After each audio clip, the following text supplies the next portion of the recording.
வணக்கம், செல்வகுமார் பேசுகிறேன்.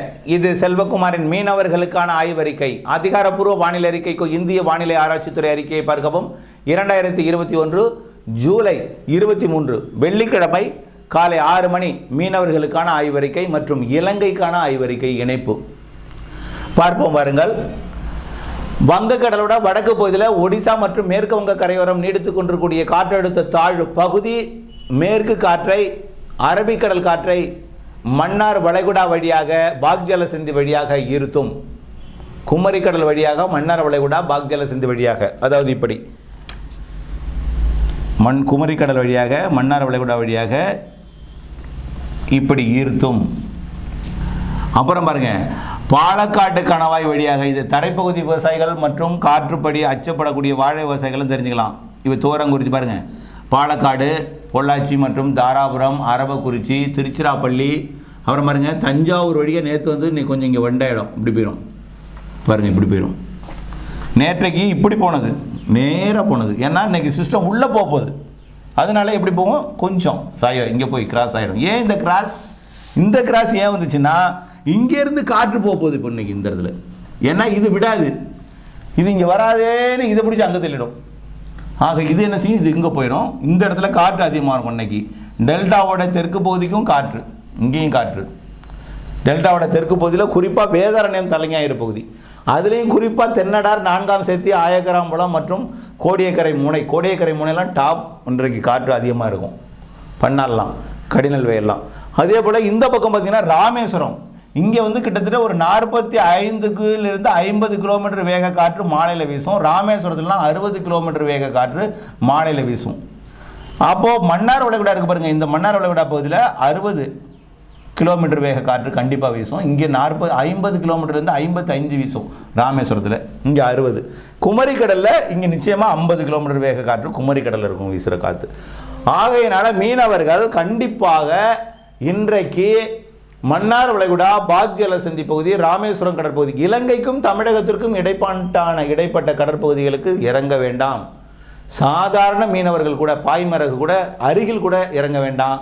கோடியக்கரை முனை, அதே போல் முத்துப்பேட்டை மற்றும் தொண்டியக்காடு பகுதியிலெல்லாம் நீங்கள் கடலில் இறங்கி மீன்பிடிக்க முயற்சி செய்தால் என்ன செய்யும் தெரியுமா, கொண்டு போய் கோடியக்கரை முனையில் விட்டு நேராக கொண்டு போய் ஆந்திராவில் தள்ளிட்டு போயிடும். ஆந்திராவிற்கு தூத்துக்குடியில் நீங்கள் இறங்கி கடலில் மீன் பிடிக்க முயற்சி செய்தால் தலைமன்னாருக்கோ அல்லது புத்தளத்துக்கோ கொண்டு போயிடும், இல்லைன்னா யாழ்ப்பாணத்துக்கு கொண்டு போயிடும், காங்கேசத்துறைக்கு. ஆகையினால இன்றைக்கு ஒரு நாள் கடலில் இறங்கி முயற்சி செய்து பார்க்க வேண்டாம். இன்று கடலில் இறங்க வேண்டாம். மன்னார் வளைகுடா, பாக்ஜலசந்தி, ராமேஸ்வரம் பகுதி, கோடியக்கரை முனை பகுதிக்கு போக வேண்டாம். அதே போல் குமரிக்கடல் மற்றும் அரபிக்கடலோட கேரளா பகுதியிலையும் காற்று, அதாவது கேரளாவில் எப்படி இருக்கும்னா காற்று, திருவனந்தபுரம் காற்று வந்து குமரிக்கடலை நோக்கி இருக்கும். அதாவது திருவனந்தபுரம் காற்று நெய்யாற்றின்கரைங்கிற பூவாறு, விழிங்கம், கொல்லங்கோடு, குளச்சல் இந்த பகுதியை நோக்கி இப்படி இருக்கும் காற்று.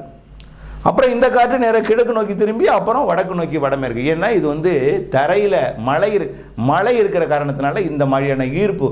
எப்போதுமே ஒரு வீட்டில் ஜன்னல் இருக்குன்னு வச்சுங்களேன், ஒரு ஜன்னலை திறந்து வச்சா தான் இன்னொரு ஜன்னல் வழியே காற்று போகும். கிழக்கு பக்கம் ஜன்னலை திறந்து வச்சா தான் மேற்கு பக்கத்துலேருந்து காற்று கிழக்கு பக்கம் நுழையும். கிழக்கு ஜன்னலை மூடி வச்சுருந்தீங்கன்னா மேற்கு காற்று வீட்டுக்குள்ளே வந்து ஃபுல்லாக அடைச்சி மறுபடியும் நுழையாமல் அப்படி திரும்பி போயிடும். அதே போல தான் மழை இருக்கிறதுனால தடுக்கப்பட்டு திருப்பி அனுப்பப்படுகிறது. அப்படி இருந்த போதிலும் ஆரல்வாய் மொழி கணவாய், ஆரியங்காவு கணவாய், பாலக்காட்டு கணவாய் வழியாக காற்று வலுவாக நுழைந்து, இந்த பாருங்க, இந்த அப்பாச்சி கவுண்டம்பதிலையும் இன்றைக்கு 50 கிலோமீட்டர் வேக காற்று இருக்கும். தாராபுரத்தில் 65 கிலோமீட்டர் வேக காற்று இருக்கும். அப்புறம் பார்த்தீங்கன்னா திருச்சி இங்கெல்லாம் பார்த்தீங்கன்னா 50 45 கிலோமீட்டர் வேக காற்று இருக்கும். டெல்டா மாவட்டத்தோட வடக்கு பகுதி, இந்த அரியலூர் மாவட்டம், கும்பகோணம் பகுதி, மயிலாடுதுறை பகுதி, இங்கெல்லாம் பார்த்தீங்கன்னா இங்கேயும் ஒரு 45லேருந்து 50 கிலோமீட்டர் காற்று விட்டு விட்டு வீசும். வாழை விவசாயிகள் அச்சப்பட வேண்டாம்.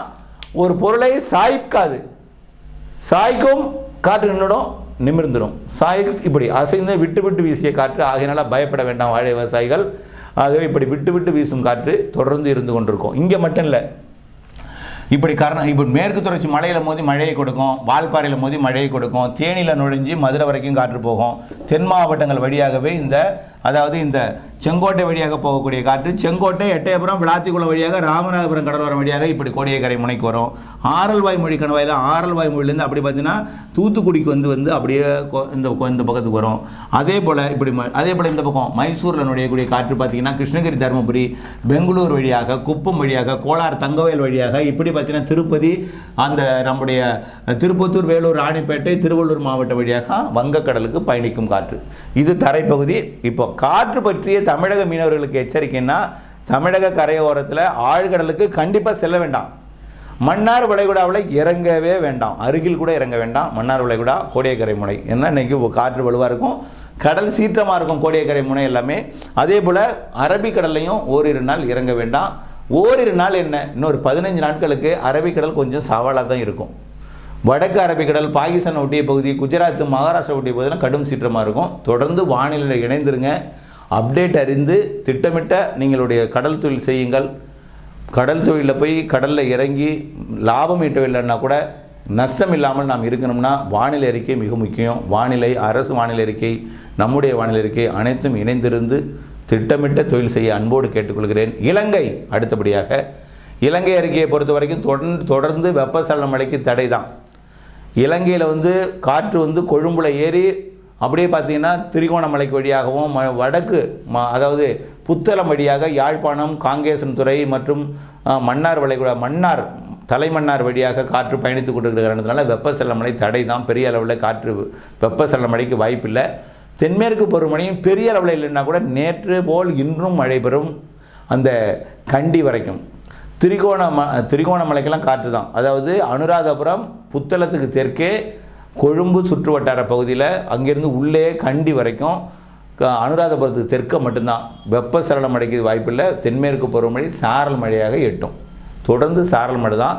இதில் இன்றைக்கும் நாளைக்கும் நேற்று போல் இருக்கும். மறுதினம்லாம் கொஞ்சம் காற்றோட வேகம் குறைந்திருந்தாலும் வெப்பசலன மழையாக ஒரு இடிமழையாக கிழக்கு மாகாணங்களில், அதாவது திரிகோணமலைக்கு தெற்கே அந்த கல்முனை பகுதி வரைக்கும் ஒரு சில இடங்களில் பெய்ய வாய்ப்பு இருக்கிறது வரை பெரிய அளவில் மழைக்கு வாய்ப்பு உடனடியாக இலங்கைக்கு இல்லை. ஆகஸ்டில் இருக்கிறது கண்டிப்பாக. அதை விட செப்டம்பரில் இருக்கிறது.